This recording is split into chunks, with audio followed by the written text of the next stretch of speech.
Hi, you're about to watch a Deck the Hallmark episode. Thanks for doing that. We want to let you know that today's episode is sponsored by Philo. You can get 25% off your Philo membership and watch all of the movies we're talking about by going to philo.tv/DTH. Unlimited DVR, all your favorite channels in one place. Go to philo.tv/DTH. Philo is for everyone. Enjoy the episode. Flop sweat's the worst. This is a Bramble Jam podcast. Sweaty flop, you don't want it. Nope. Oh, are we on? Hi, I'm Bran, and I love When Calls the Heart. Own it. It's hard. Own it. It's hard at this point to Own lie. it. Panda. Do I? Own it. You like When Calls the Heart? I like When Calls the Heart. I'm Dan, and I am vindicated. And I despise When Calls the Heart. And this is the Deck the Hallmark podcast. When I say I like When Calls the Heart, I get it. Yeah, that's fair. Sweaty flop. Yeah.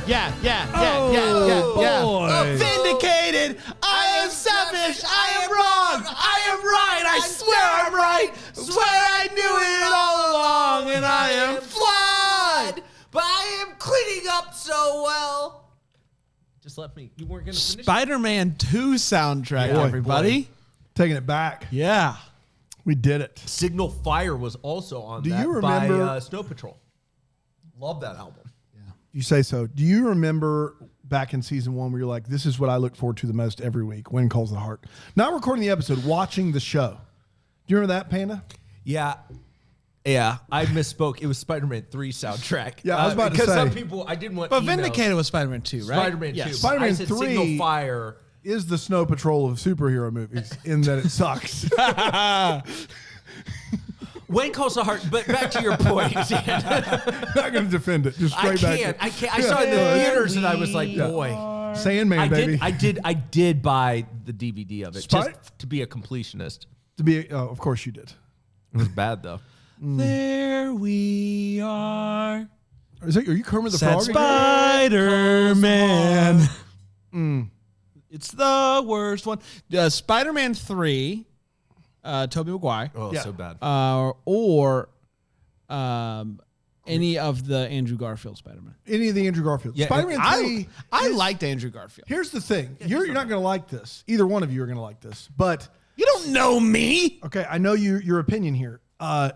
Spider-Man 3 is the worst by a mile. The two Andrew Garfields are right there with Far From Home, the Tom Holland movie, as the next three worst. And in fact, depending on the light, I would maybe say Far From Home is the next worst. I'm getting a call. Yeah. Okay, right.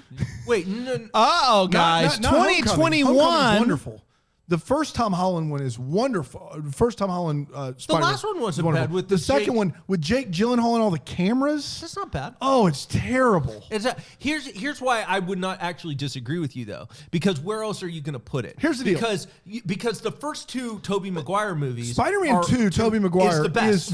Into the Spider-Verse is the best in my opinion. Into the Spider-Verse is crazy good. And then Spider-Man 2, and then Spider-Man 1. yes. Okay, so then We're in you've got those agreement on other that. three, and if you look closely, that Jamie Foxx, Electra, Andrew Garfield movie is not a terrible movie with Emma Stone. No, it's not bad. Where she dies at the end, No, spoiler alert. that's really good. So that's probably next for me. Yeah. I think Homecoming, the Tom Holland Homecoming one is Homecoming's next, and then you have Emma Stone. Far From Home is second to bottom.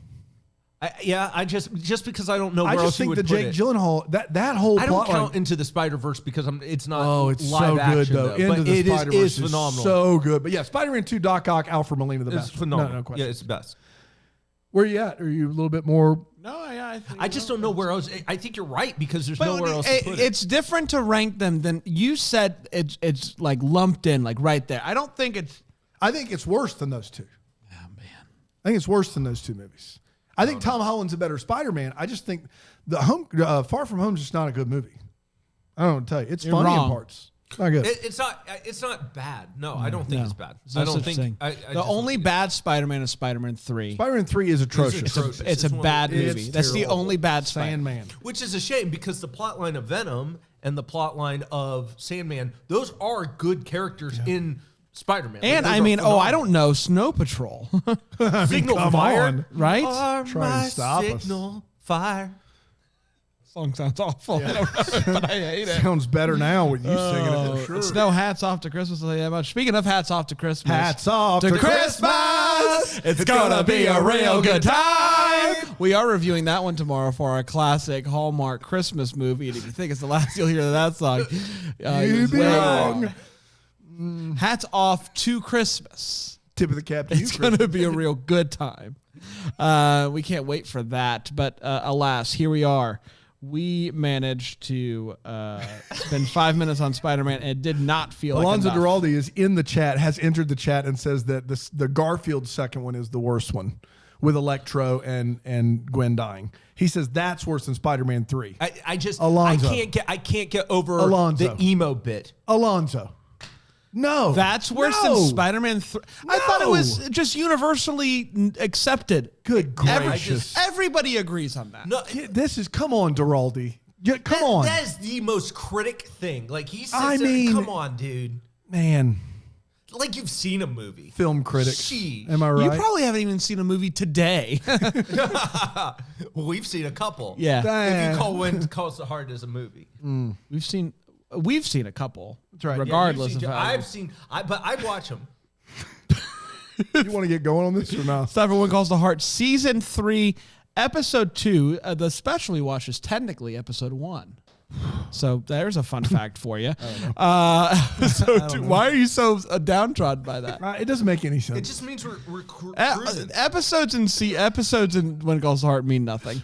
What? It just means we're cruising. We're cruising. I roll my windows down with the wind called hard up. You guys need to, during my synopsis, get together, figure out what's going on here, because it's a mess. You know what? You guys have messed up. A mess? You've messed up. Hats off to Christmas. It's going to be a real good time. When Calls the Heart, Season 3, Episode 2. It's called Troubled Hearts. And originally aired on February 16th, 2016. 2016. It's not the best year, I'll tell you that. And it went a little something like this. The episode starts with Elizabeth telling Jack that she wants to put down roots in Hope Valley because she loves the town. She loves the people in it. And I was under the impression she'd already put roots down, so this was news to me. Obviously, this earns a kiss on the cheek from Jack. And to celebrate, Jack takes her on a romantic dinner to the jail, where all good dinners go to die. Bill comes in and takes a couple rolls, so he's doing well in his life. Gowan walks into the cafe with a dude named Alan Humphreys, and Alan Humphreys is going to buy Gowan's shares of the cafe. Abigail's not into that, despite the fact that Gowan tried to tell everybody that her husband was responsible for the mine accident. Rosemary has been helping Lee at the sawmill by changing everything and giving employees days off to fix things with their wives. Elizabeth rents Abigail's old house, so that's exciting. Mr. Humphreys gives Abigail a list of things that he wants to improve. She's very upset about this, and she goes to Gowan and says, how about I make monthly payments with interest to buy the whole restaurant from you? And he's like, no. Elizabeth tells Abigail that she made Cody, remember Cody from last time? Yeah. He's staying with Abigail, and Cody has not been doing well at school. He hasn't been showing up on time. He hasn't been paying attention, and he has not been turning in his assignments.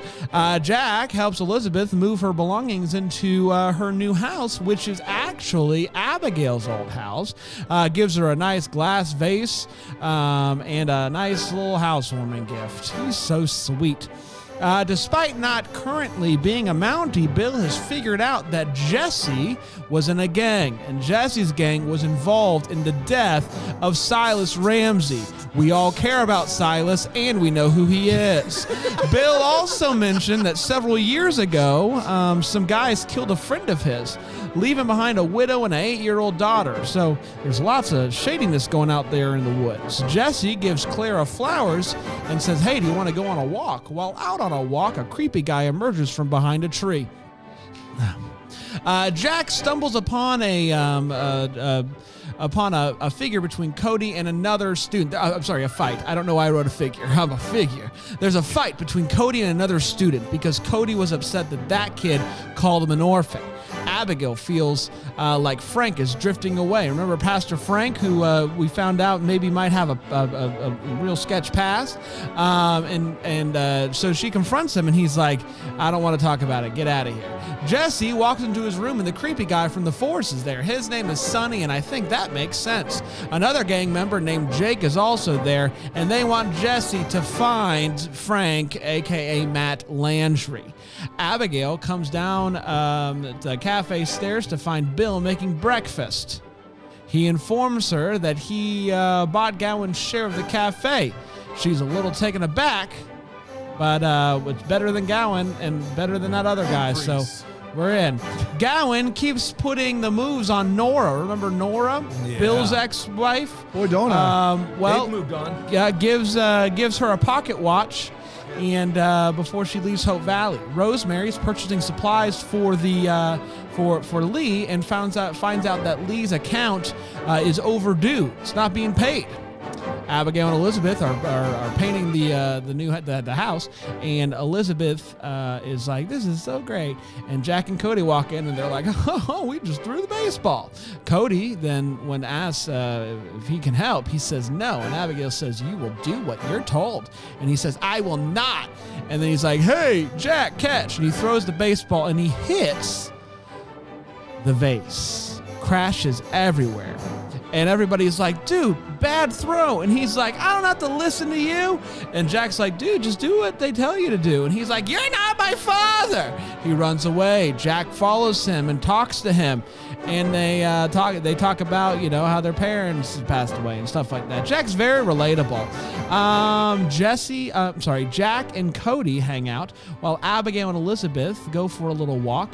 And as they're walking by the door, they see a wanted poster for Frank. Dead or alive. And that, my friends, was When Calls the Heart, Troubled Heart. That synopsis was tough. What do you mean? I think you did a great job, but it reminded me just what we're dealing with here.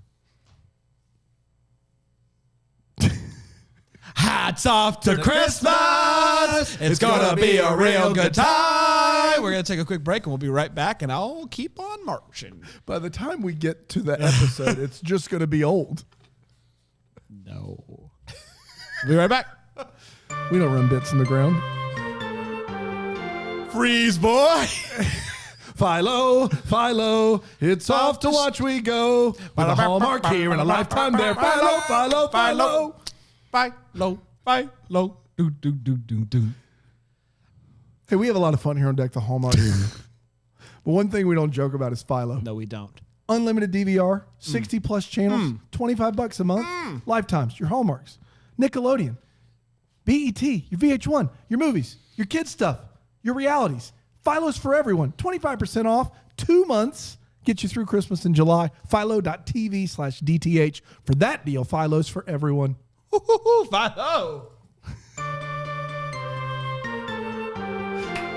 Hats off to that break. That was What just happened there? That was a whirlwind. There was a lot going on there. No. Keep it. It's time for the hot take. It is where we share exactly how we feel about this episode of television, this program, When Calls the Heart. Panda, you seem downtrodden. You seem like you're going through a tough time in regards to this here series. How are you feeling about this episode, Troubled Hearts? Is your heart troubled? It's better than season 2. That's what I keep telling myself. Eventually, I'm going to believe it.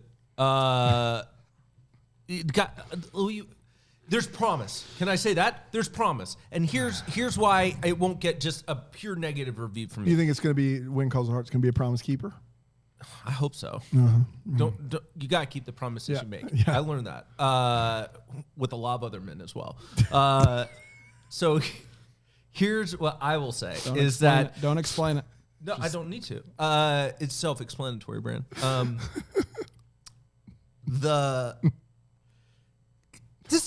do you want from me? This episode's trash. It's just like there's a hope that there's going to be some bad guys coming together and they're going to get Matt Landry, but the reality is, what's going to happen. We're going to have all this build up for Jack to ride in for a minute to punch a couple bad guys, and it's going to be solved. And then nothing's going to happen. Nothing's going to happen. Nora, I think, is going to die. That's the other premise. Like, they did a real sappy send-off, and then that's going to send Gowan down a deep, dark path. That's maybe some potential heart-wrenching stuff there. But otherwise, guys, what do you want from me? It's bad. It's bad. It's bad television. It's so boring. It was so boring. Like, Jack is still a great character. I love Jack. That's it. That's all I got. That's all you got. Hope he doesn't die. I thought this episode was fine Spoiler for what alert. it was. I will say the 42-minute episodes just feel like I'm watching like an award-winning movie. It's just so good comparatively. And I'm just able to like be a little bit more invested. When it gets over an hour and 20, it's just like It's tough. it's tough. And so I was able to stay invested in this episode. I thought it was fine. I just, I want a little bit more action, and I'm spoiler alert. I think maybe we'll get that a little bit because What's of the the things. spoiler? Spoiler alert. I think we will get that. The spoiler is you think we'll get more action. The spoiler is I'm sorry, I should have been more clear. The spoiler for later in the Hopes and Valleys. Okay, I got think you. Now, that does make sense. I got you. Now that makes more sense. I think now. we're- Yeah. Go I'm on ahead, board Dan, now. go ahead. Yeah. I mean, it's bad, guys. There was a discussion in the Facebook chat. Somebody started a poll like, what Dan hates worse? Is it preview episodes, ranking episodes, or When Calls the Heart? Don't let Dan. Let me tell Dan you, does his whole bit about I how wanna he set the- hates preview episodes. It's all a bit. The guy loves preview episodes. He walked in last week with a spring in his step, knowing that we had a preview episode. Don't let him. What? He does his whole bit about I don't like preview episodes. Well, you know what I got to say to you, sir? Hats off to Christmas. It's gonna be a real good time. Preview episodes somehow make podcasting derivative. I don't know how, but it does. I don't like them. I do like the ranking episodes. I actually thought that was fun, but I want to be very clear. When Calls the Heart is the worst. I don't like watching it. It makes my heart sink when I have to. It's bad television. And you know what? I do feel vindicated. I want to make sure after watching this, we watched those 2 hour and a half boys for the holiday seasons. And both times I was like, I know I've not seen this show before, but this seems like unbearably long, even if I had seen the show. It's a special kind of bad. And I was right. Yep. Those hour and a half episodes are not better knowing the characters. They're still a special kind of bad. This is just regular old 42-minute bad, but it's not good. I think I said that last week, too. I was like, knowing the characters does not help. Knowing the characters doesn't help. You said that last week. And then I was watching today, and I was like, when I watched those hour and a half ones, the whole time, in 18 and 19, I was like, we're not giving these things a fair shake. Yep. But we got to watch them. It's part of the deal. And now I'm like, we did. Yeah, we gave them a fair shake. Yeah, because there's It's bad. A potluck's not exciting. No, it's not exciting. Spoiler alert, Yep. it's not. Not exciting. I was a Sorry. Baptist. We had one every week. All the time. We Not called fun. it a covered dish, though, because we were good Southerners. We called it a covered dish. Did you guys call it a potluck? Potluck, yep. Yeah, so covered dish. Sunday night covered dish. And they weren't exciting then. They weren't good. No, You don't want a covered dish. It's probably a want casserole. You don't want it. Oh gosh, I hate casserole. Making small talk for an hour and a half man, while it's drinking bad. sweet tea. Sweet tea and the desserts were always good. No, no sodas to be found. No, anywhere. not a soda to be. Yeah. That's how I started drinking tea. Lemonade, tea. Yeah, those are your options. Covered dish. You want a Hope biscuit? the and rolls dry are good. ham? Yeah, I hope the rolls are good because the ham and turkey are going to be How dry. exciting was it when there was that one person who brought like KFC? Dude, every time I saw it, I was like, let's go. Someone forgot. Yeah. You gotta Those were love good that. days. Those are good weeks. Great. It's time for all the feels part of the show. We talk about what in this episode gave us feels. Panda. Jack talking to Cody. That's a good scene. It is. That's my feels too. I have one this week, and I think Daniel Lisson crushes in that scene. Yeah, he does great. And I think it's a legitimately earned scene. Like, it's a really good scene. I don't mind. Let me say this. I don't mind the plot point of Cody, a troubled.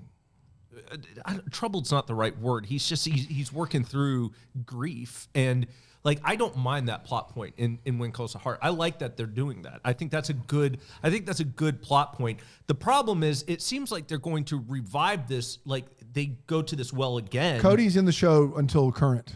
Right, and I there. don't mind. I don't have a beef with that. I think that's great. But then they end up later on, don't they do a whole thing with like children who are like foster children, which is not again a bad problem. That's but it's the just, first When Calls the Heart movie. Yeah, That's what When Hope Calls was born out of that. Yeah, because it's just a born out of carriage that. full of orphans. Yeah. that show up in the Song first. Live. So is that them?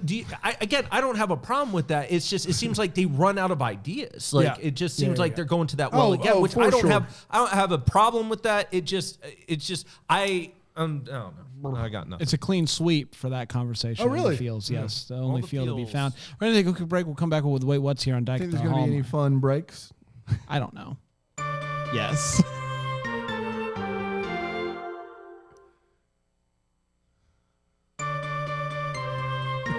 It was That is fun. a It was ride. fun. Home Depot's funny. They're funny guys.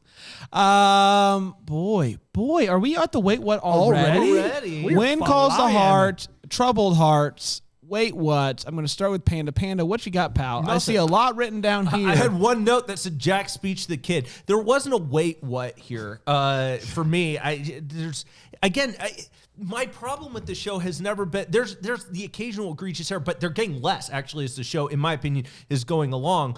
But that's simply because like I think I would have more if each episode had a complete storyline. Or if and it's just harder to pay attention. Like, let's be honest. Like, it's just hard. It's not We easy. drift here.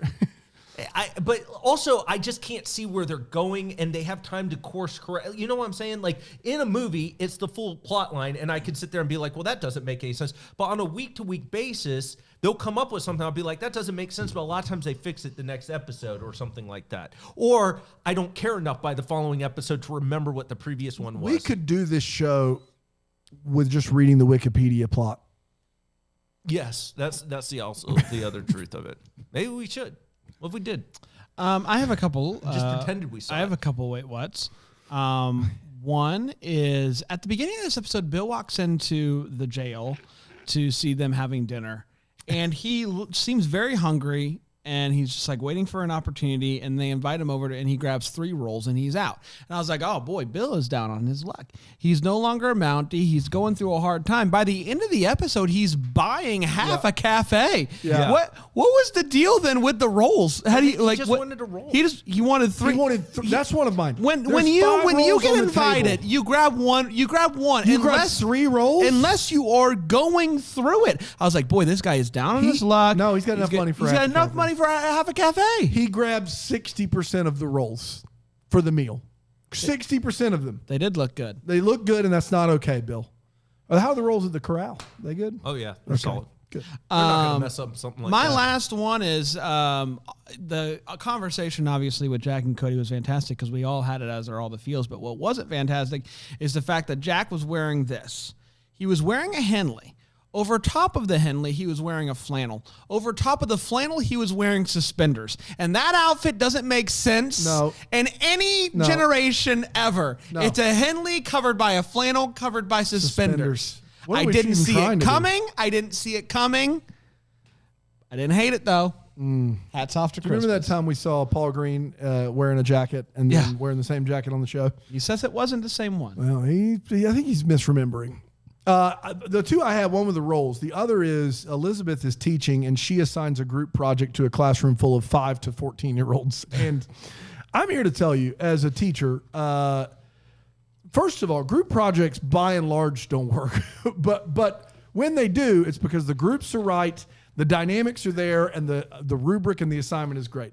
Asking kids ages 5 to 14 to split up into groups, you're really asking for quite the gamut of stuff to be turned into you. Can you imagine the poor 14-year-old stuck with the 5-year-old? I'm gonna let the 5-year-old do it. Yeah, I really wasn't feeling it. So Hey, Tommy, you we got turned this. in some Tommy, finger you got paint. this, What do you right? think? Finger paint, good? All right, we did it. That finger says Marco. The other finger says Polo in a pool. I said, let's talk about Marco Polo traveling to China, and my partner said, where's the graham crackers? And I was like, there's a bit of a gap here.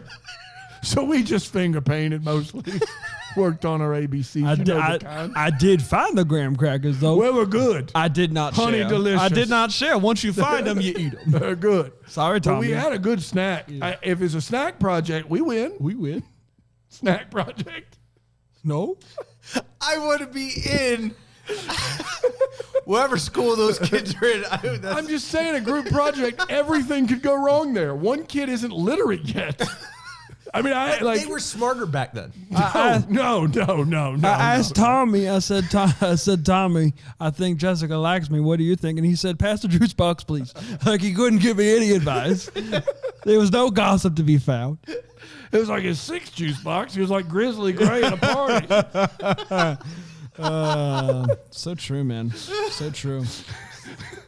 Did you ever put all the really smart kids in one group? On occasion, Just for the because fun you of wanted one good project out. You're saying one of these- You have to decide: do you want a string of mediocre projects or one really good What's one? the one thing I want kids to learn? All the smart kids can work on that.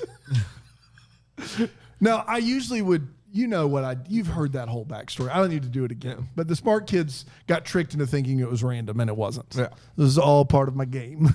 Yeah. So the key to the group project presentations is just lots of pictures. Dude, you just hope no one notices that there's no information. With group projects, lots of pictures. I did an individual grade always. Mm-hmm. So you would get a group grade, but then 20% of your overall grade was based upon your group giving you a score out of 100. Gosh, man, it's brutal. So everybody in the group would email me Johnny? Separately. Johnny?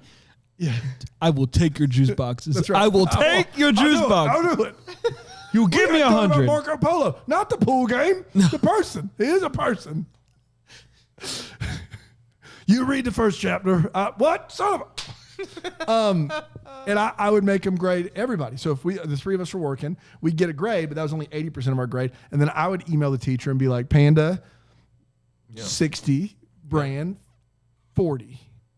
Most of the time, the kids wouldn't throw each other under the bus. Did you hear my synopsis? I know you're right. That is way more than a 40. You're right. He wrote down one thing and he gets a 60? Panda 60, Brand 65. Yeah. You still get a 60? I couldn't pass either one of you. The point was that I failed both of you. It's high though. I mean, I can work that up. I can work that up to a passing. Dude, I love those kids that would come to me. They'd be like, I'd be like, you got failing grade. They'd be like, but I didn't do anything. I was like, yeah. You understand. You don't understand. I did nothing. This is a win for me. And at that it's a point, win I for would me. knuckle about him. I'd be like, you get out of here, buddy. You go. You go. You get out of here. Because you knew what you were dealing with at that point. You're like, okay. My favorite is the one person doing everything come and be like, they're not doing their fair share. I'd be like, oh, that's a tough place to be. That's you. I'm glad that's you, not me. I just have to grade them.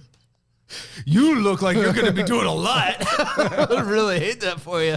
Whenever someone would be like, I did the map and the visual aid, and all you have to do is come up with a PowerPoint presentation, and I'd be like, don't turn that part in. The kid would be like, what do you mean? It's 20% of our grade.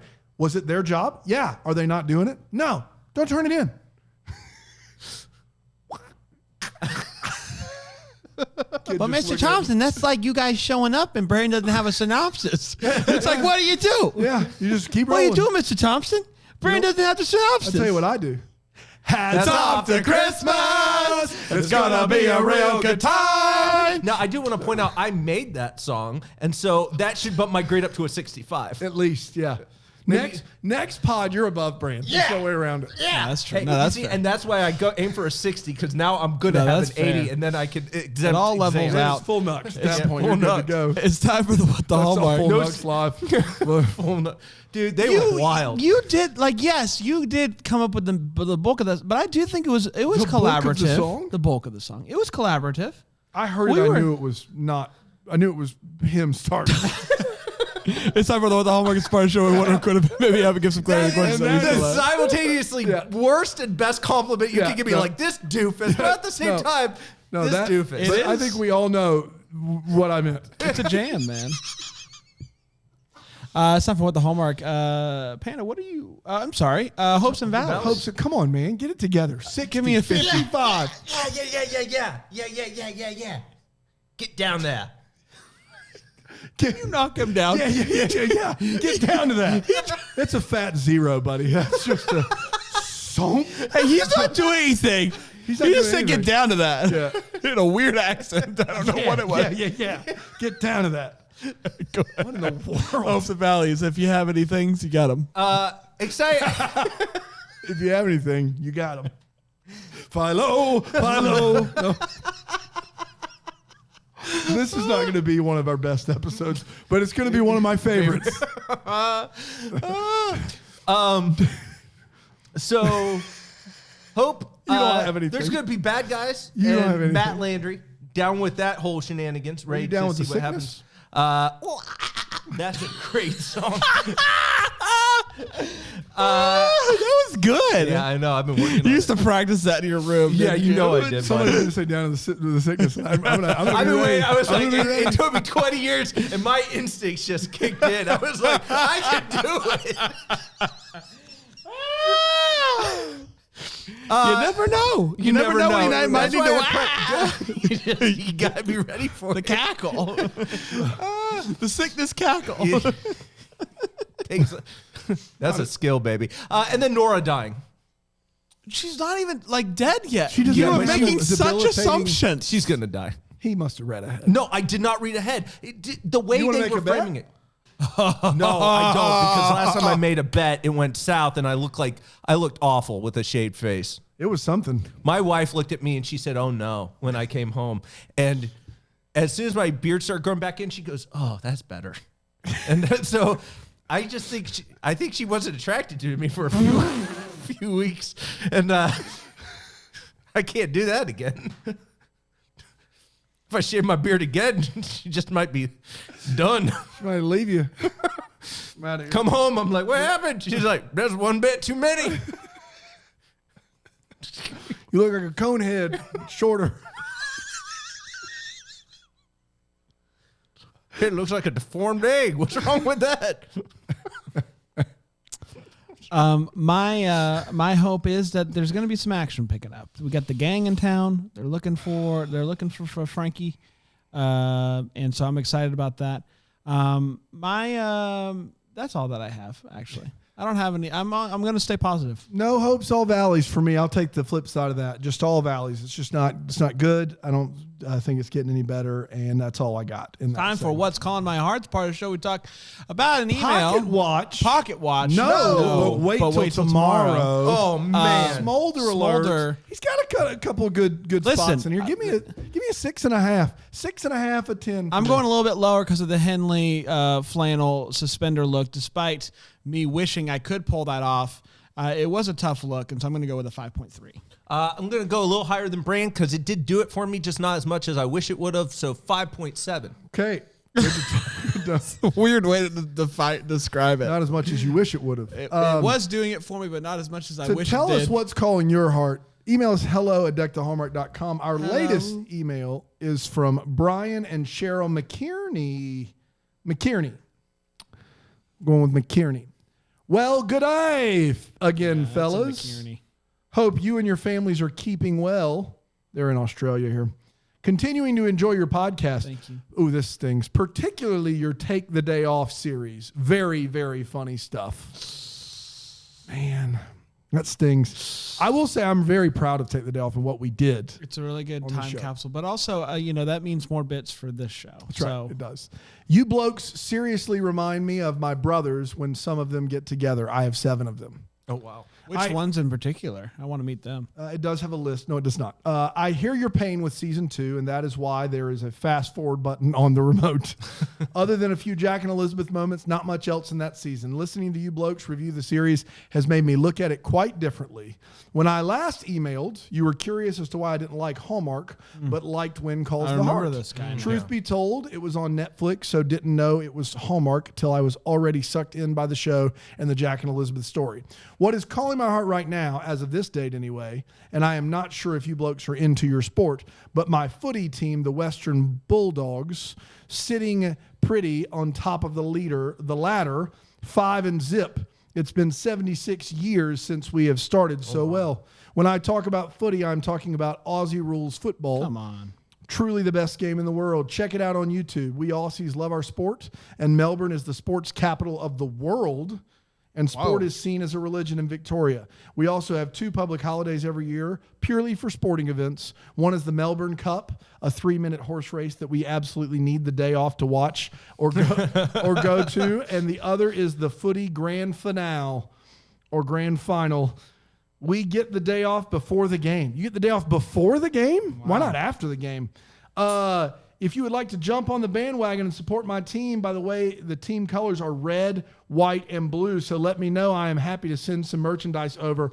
Well, take care and keep up the fun. Cheryl, I will listen, rock that gear. will you send us Western Bulldogs gear?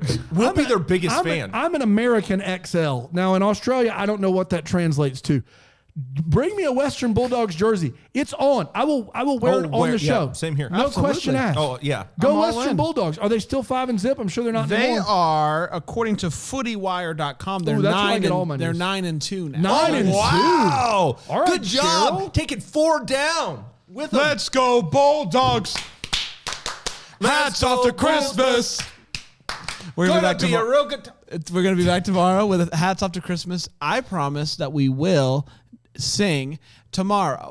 And You think so? Thank God. until then, may we be the first to wish you a Merry Christmas! Deck the Hallmarks of Bramble Jam podcast. It's presented by Philo TV. It's produced by Brandon Gray and recorded live in, Greenville, South Carolina. Set decor is by Plum at Haywood Mall. For more information on Deck the Hallmark, you can go to deckthehallmark.com. For more information on Bramble Jam Podcast Network, you can go to bramblejampodcast.com.